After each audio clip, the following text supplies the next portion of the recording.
So in my previous video where I hypothesized a process of angular core cut and circular polish grinding coming in to a solid block of granite to get the curvatures in between the handles of the vases, the outworking of that geometry furthered a hypothesis that the workshop would have had to have a curved ceiling, and at the curve of the ceiling, the center of that circular ceiling would also be the same center as the center of the vase between the handles.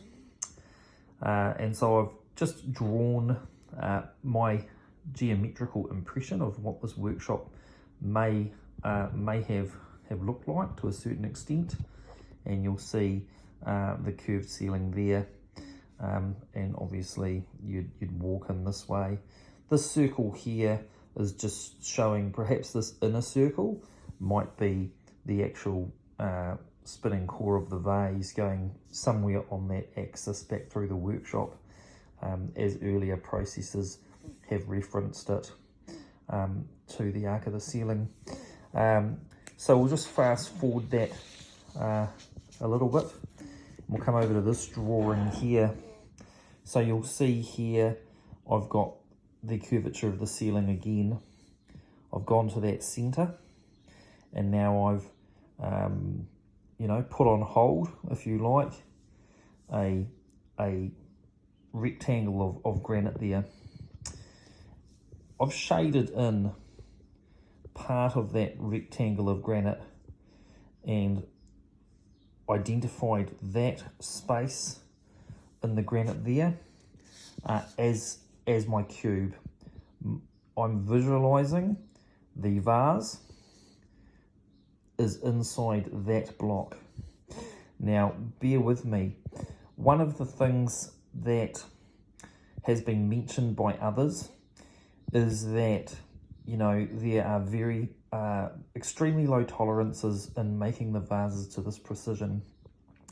I saw in a video they were working off a certified table that needed to be, I think it was perfectly still and perfectly level, and well, that table was in granite.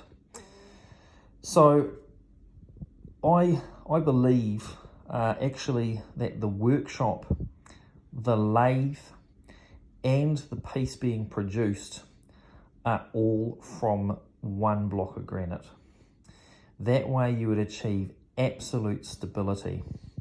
Okay, you'd have some early processes happening to the vase to get your curvature between the handles while it's still a solid block. Okay, at a certain point, you would then core in.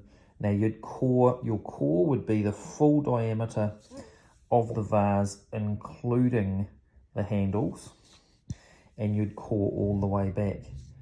That core sitting in place would actually be your vase and your axle. Okay, and that takes away all the issues you would have with needing to have a chuck to fit your vase to. The vase and the axle were one block of granite. So take that in. That means zero tolerance. Also coming from one block of granite, and these outer parts here, this part and this part, and cut through here, your lathe is one block of granite, which is one and the same as the floor you're standing on, one and the same as the walls, and one is and the same as the curvature of the ceiling.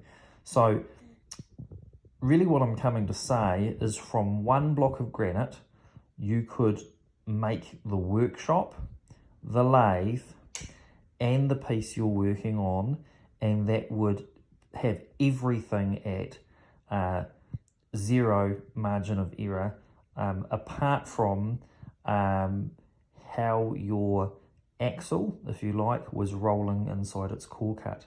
So that's information dense. Play it back a couple of times. I just wanted to get my thought out there. It's taking a bit of time to demonstrate each step.